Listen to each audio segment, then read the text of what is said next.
स्वागत है आप लोगों का इस वीडियो में। बहुत ही अच्छा क्वेश्चन है ना। इसको ध्यान से हम लोग सॉल्व करेंगे। क्वेश्चन कह रहा है कि एक बुलेट है 10 ग्राम की, वो हॉरिजेंटली जा रही है। ये डायग्राम दिया गया था क्वेश्चन में। तो ये 10 ग्राम की बुलेट है ना 50√7 मीटर पर सेकेंड से जा रही है, जिसे मैंने यू मान लिया है। ठीक है, और बुलेट की मास को एम डैश मान लिया है। और ये सामने एक ब्लॉक रखी है 490 ग्राम का, तो उसको मैं कैपिटल एम मान लिया हूँ। बुलेट इसके साथ अंदर ही रह जाती है ना, यानी परफेक्टली इन इलास्टिक कॉलिजन हो रहा है एक तरह से, है ना। ई की वैल्यू 0 है, दोनों साथ में ही जाएगी, इसके अंदर चली गई है। तो पूछा गया है कि फिर उसके बाद सामने आप देख रहे हो एक सेमी सर्कुलर ट्रैक है, 0.2 मीटर रेडियस का एक ट्रैक है। तो क्वेश्चन पूछा गया है कि where will the block strike the horizontal part after leaving the semi circular track. मतलब ये ब्लॉक जब स्पीड गेन कर लेगी तो यहाँ पर आएगी स्पीड के साथ, यहाँ तक तो वही स्पीड रहेगा। फिर ये ऐसे करके घूम के कहीं से बाहर निकल सकती है, या तो वो सबसे ऊपर से निकल सकती है या पहले से ही गिर जाएगी। फिर जब वो गिर जाएगी तो ये नीचे आएगी, यहाँ पर टकराएगी, है ना। वो कहाँ टकराएगी यही पता नहीं है, वही पूछा गया है। ठीक है, तो देखिए मैं आपको बता देता हूँ क्या क्या यूज होगा। एक मोमेंटम कंजर्वेशन यूज होगा, ठीक। फिर उसके बाद एक वर्टिकल सर्कुलर मोशन का कंसेप्ट यूज होगा। ऐसा क्वेश्चन आप किए हुए हो, है ना, कि किसी दो तरीके से आप किए हो कि एक मान लीजिए स्ट्रिंग में एक बॉल लटका हुआ है, तो कहाँ पर से वो, है ना, सर्कल को छोड़ता है। अगर उसकी स्पीड √5 GR से कम होती है तो क्या होता है, √5 GR से ज़्यादा होता है तो क्या होता है। तो वही कंसेप्ट लगेगा। तो उस कंसेप्ट में याद कीजिए, वर्टिकल सर्कुलर मोशन में दो इक्वेशन लगाते थे। एक जिस पॉइंट पर वो लीव कर रहा है सर्कल पे, वहाँ पर नेट फोर्स 0 करते थे रेडियल एक्शन में, और दूसरा इनर्जी कंजर्वेशन करते थे। और फिर उसके बाद यहाँ तो और थोड़ा आगे करना है, इक्वेशंस ऑफ मोशन को भी लगाना होगा, क्योंकि कहाँ गिरा ये निकालने के लिए फिर इक्वेशन ऑफ मोशन का सहारा लेना पड़ेगा। ठीक है, तो ये 3-4 चैप्टर के कंसेप्ट यहाँ पर यूज हो रहे हैं, तो ध्यान से समझने की कोशिश कीजिएगा। तो एक बुलेट आया यू स्पीड से, इसमें ये घुस जा रहा है। ठीक है, फाइनली है ना दोनों की मास ऐड ऑन हो जाएगी। उसी मास को मैं स्मॉल एम मान ले रहा हूँ, और ये किसी और स्पीड से चलने लगेगी, ये ब्लॉक V0 स्पीड से। तो ये प्रोसेस निकालने के लिए बहुत सिंपल है, वेरी बेसिक, कि नेट फोर्स 0 एक्स डायरेक्शन में, तो initial momentum equal to final momentum. Initial momentum किसका हो जाएगा, ये बुलेट का होगा। कितना, एम डैश इंटू यू। मैं लेफ़्ट साइड को आज पॉजिटिव ले रहा हूँ, और ब्लॉक की 0 हो जाएगी। फाइनल मोमेंटम क्या हो जाएगी, दोनों की mass m plus m dash into V0। तो ये आंसर हो गया। सॉरी, यहाँ से V0 निकल गया, m dash u by capital M plus m dash. हम लोग क्या कर रहे हैं, थोड़ा डाटा भी निकाल ही लेते हैं, क्योंकि डाटा निकालेंगे तो ही ज़्यादा थोड़ा इजी रहेगा। तो एम डैश की वैल्यू कितनी है, बुलेट की मास 10 ग्राम है, तो मैं ग्राम में ही छोड़ देता हूँ। क्यों, ऊपर भी ग्राम रहेगा नीचे भी ग्राम रहेगा, तो वो एक दूसरे को कैंसिल आउट कर लेंगे। तो जो यू की यूनिट होगी वही V0 की यूनिट आएगी। ठीक है, यू की वैल्यू कितनी है, 50√7 मीटर पर सेकेंड, 50√7। और m प्लस एम डैश कितना होगा, 490 ग्राम प्लस 10 ग्राम, यानी 500 ग्राम। ठीक है, तो ये मीटर पर सेकेंड में ही आएगी, ग्राम ग्राम कैंसिल आउट हो गया। तो यहाँ से आप देख सकते हो V0 की वैल्यू कितनी आ गई, 50, ये कट जाएंगे, √7 मीटर पर सेकेंड आ रही है।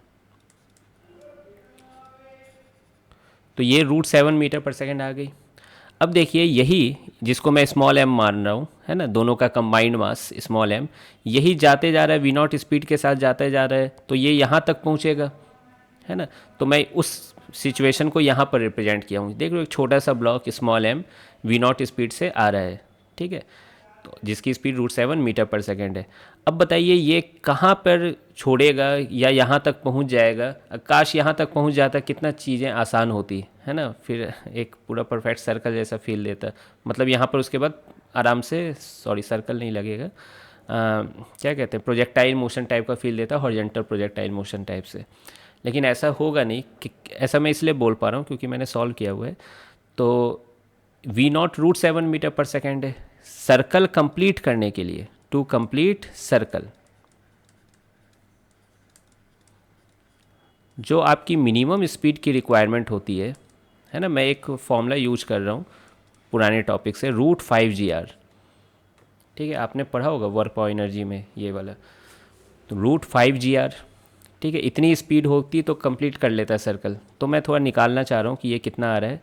5 है, जी की वैल्यू 10 ले लीजिए, आर की वैल्यू कितनी है 0.2 मीटर।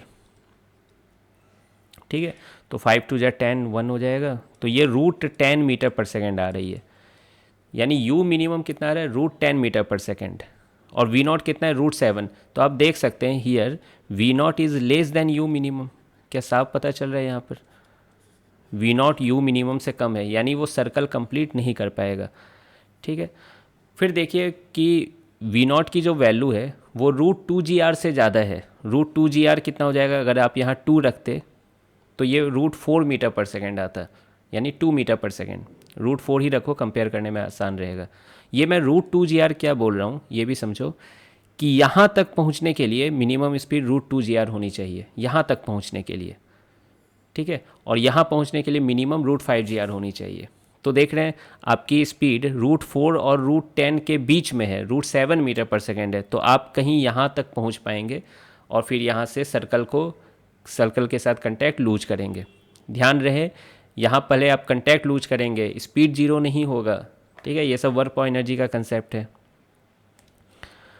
तो अब उसके बाद क्या किया जाए, तो यहाँ पर मैं मान लिया हूँ कि कंटैक्ट लूज हो रहा है, तो नॉर्मल की वैल्यू इस पॉइंट पर क्या हो जाएगा 0, है ना। स्पीड मान लिया v है यहाँ पर, तो एक पीछे सेंट्रीफ्यूगल फोर्स लगेगी mv²/r।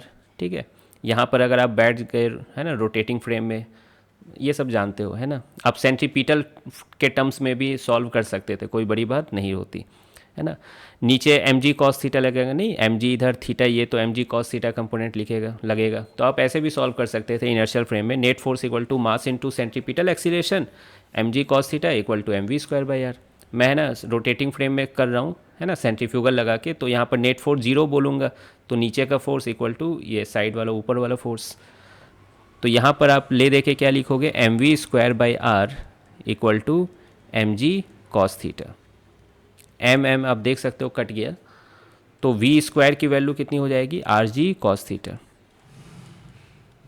v² की वैल्यू हो गई rg cos थीटा। इस चीज़ को हम लोग यूज करेंगे आगे। फिर उसके बाद हम लोग क्या करते थे याद है, यहाँ और यहाँ के बीच इनर्जी कंजर्वेशन कर लेते थे। ठीक है, क्यों, हमें थीटा भी तो चाहिए होगा, तो यहाँ और यहाँ के बीच एनर्जी कंजर्वेशन कर लेंगे। तो उसके लिए आपको इक्वेशन लिखना होगा KI plus UI equal to KF plus UF। हम लोग एनर्जी कंजर्वेशन इसलिए कर पा रहे हैं क्योंकि नॉर्मल फोर्स लग रही है लेकिन उसका वर्क डन 0 है। क्यों, नॉर्मल फोर्स रेडियली लग रही है और डिस्प्लेसमेंट हमेशा टेंजेंशियली हो रहा है। ठीक है, तो work done by normal force is 0, so we can conserve है ना initial energy equal to final energy. तो देखिए इनिशियल ये पॉइंट है, फाइनल ये पॉइंट है। इनिशियल काइनेटिक एनर्जी कितनी है, ½ mv0²। Initial potential energy gravity के लिए है ना, मैं यहाँ पर 0 मान लेता हूँ, ग्रेविटी की पोटेंशियल एनर्जी यहाँ पे 0 मान लेता हूँ ताकि ऊपर प्लस mgh लिख सकूँ। ये 0 हो गया। फाइनल काइनेटिक एनर्जी कितना हो जाएगा वहाँ पे, ½ mv²। और फाइनल पोटेंशियल एनर्जी कितना हो जाएगा mgh। अब देखिए h की वैल्यू कितनी होगी, है ना, इसको ध्यान से देखिए, ये h की वैल्यू कितनी होगी। तो देखिए ये r है, रेडियस है, और ये कितना है r cos थीटा। आई बात समझ में, r cos थीटा। तो ये कितना हो जाएगा r plus r cos theta. ठीक है, तो यहाँ पर मैं लिख दे रहा हूँ r plus r cos theta. आप चाहते तो r कॉमन ले सकते थे। अब मैं क्या कर रहा हूँ, स्मॉल m को काट दे रहा हूँ और 2 से मल्टीप्लाई कर देता हूँ। तो यहाँ पे क्या आ जाएगी v0² इक्वल टू, यहाँ v² बचेगी, v² की वैल्यू मैं यहाँ से उठा लेता हूँ rg cos थीटा, प्लस यहाँ याद है 2 मल्टीप्लाई हुआ था अभी, तो ये कितना हो गया 2rg plus 2rg cos theta.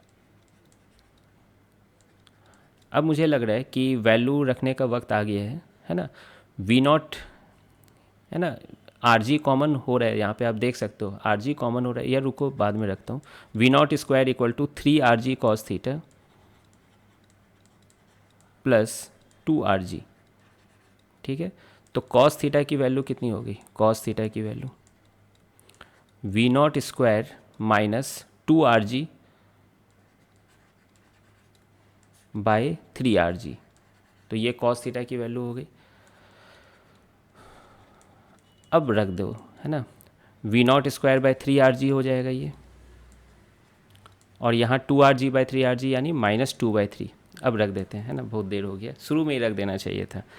V0² की वैल्यू कितनी हो जाएगी, √7 का स्क्वायर यानी 7 हो जाएगा, बटा 3 R की वैल्यू 0.2 है और G की वैल्यू 10 है, -2/3। ठीक, नीचे आप देख सकते हो ये 7/6 है, ठीक है, 7/6 -2/3, इसको आप 2 से मल्टीप्लाई ऊपर नीचे कर लो तो 4/6 बन गया। तो 7/6 -4/6 कितना हो जाएगा, 3/6 यानी 1/2। तो कॉस थीटा की वैल्यू कितनी आ गई, 1/2। तो इससे आपको समझ में आ रहा है थीटा की वैल्यू कितनी आ चुकी है, 60 डिग्री आ चुकी है। ठीक, तो इससे क्या आपको ये लग रहा है कि ये V² का भी वैल्यू निकाल सकते हैं हम लोग, V² = RG cos थीटा, यानी RG/2, cos थीटा की वैल्यू 1/2 है। अब RG की वैल्यू कितनी हो जाएगी, 0.2 × 10/2 V²। तो V की वैल्यू आप देख सकते हो 1 मीटर/सेकेंड आ रही है। ठीक है, तो ये V की वैल्यू भी हमें आ गई 1 मीटर/सेकेंड।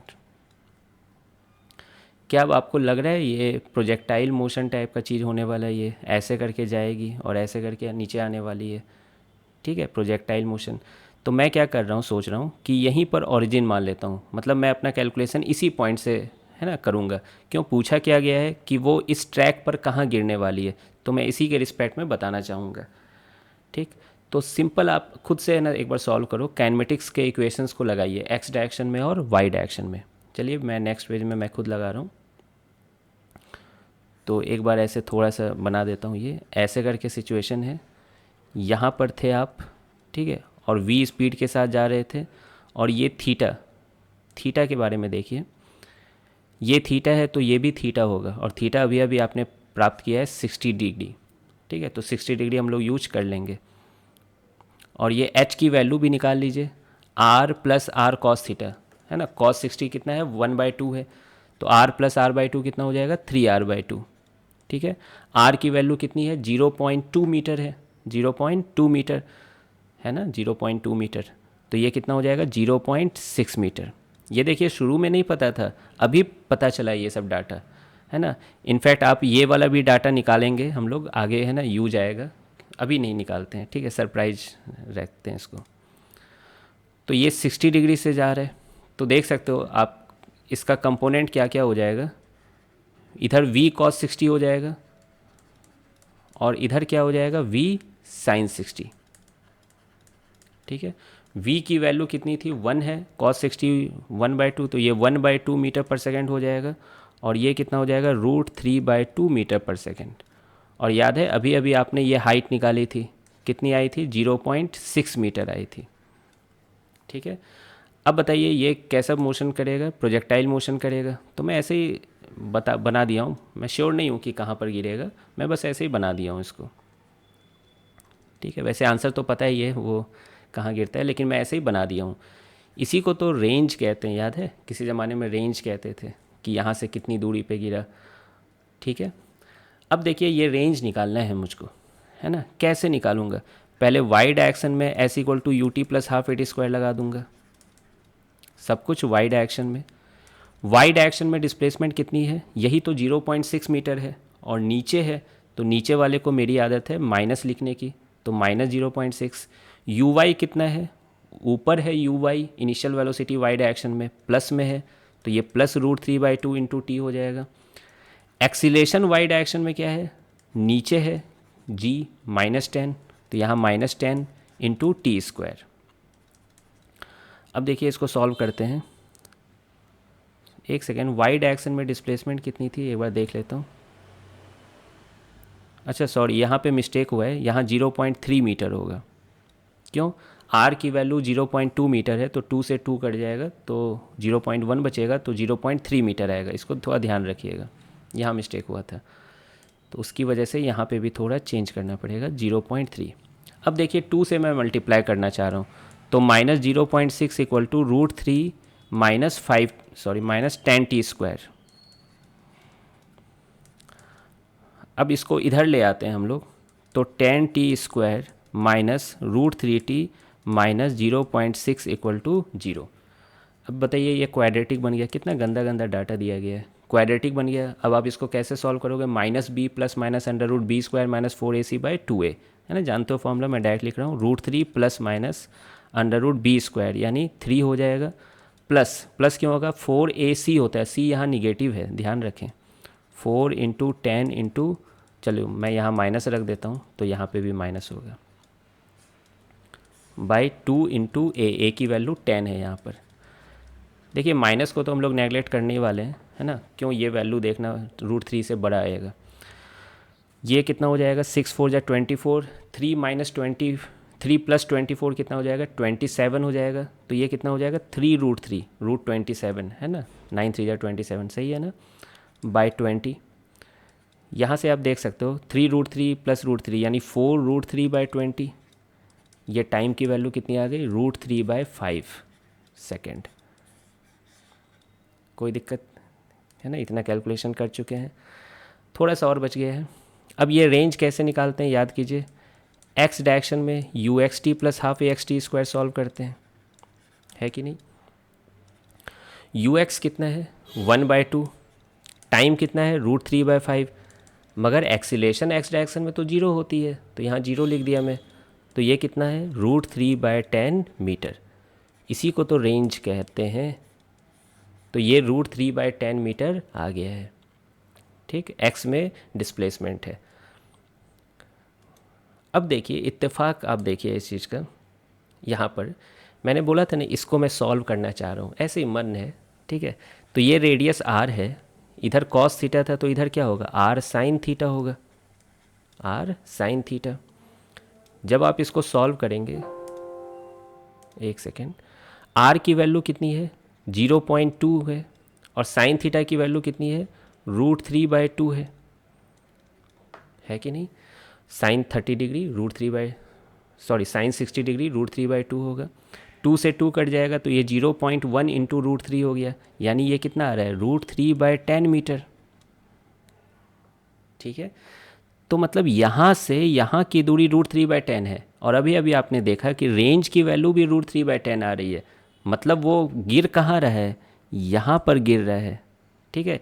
रेंज किसे कहते हैं, यही एक्स में ही तो डिस्प्लेसमेंट को रेंज कहते हैं, ठीक है, यही तो रेंज था जो आपने अभी अभी निकाला है। तो वो गिर यहाँ पर रहा है, मतलब इसके सामने एकदम यहाँ पर गिर रहा है ये। तो आंसर क्या हो जाएगा, फाइनल क्वेश्चन का answer, where will the block strike the horizontal part, है ना। तो अब यहाँ पर गिर रहा है वो तो समझ में आ रहा है, लेकिन लिख क्या दोगे इसको, at the junction of straight, है ना, ये SCV में आंसर की में मैं देखा हूँ, ये लिखा हुआ है, मैं भी वही लिख देता हूँ, of straight and the curved parts. Exam में जब आपको पूछा जाएगा तो वो खुद बताएंगे कि कहाँ से आंसर बताना है ना, कि किसके रिस्पेक्ट में बताना है कि कहाँ गिरा, ठीक है। अभी बताया नहीं गया इसलिए ऐसा मुझको लिखना पड़ रहा है। तो आई होप कि आपको ये सॉल्यूशन समझ में आ गया होगा, है ना। अच्छा क्वेश्चन था, देखिए कितने चैप्टर्स मिक्स हो गए यहाँ पर। थोड़ा वीडियो लंबा भी चला गया होगा, बट आई होप कि इट वाज वर्थ इट, है ना। तो मिलते हैं फिर नेक्स्ट वीडियो में।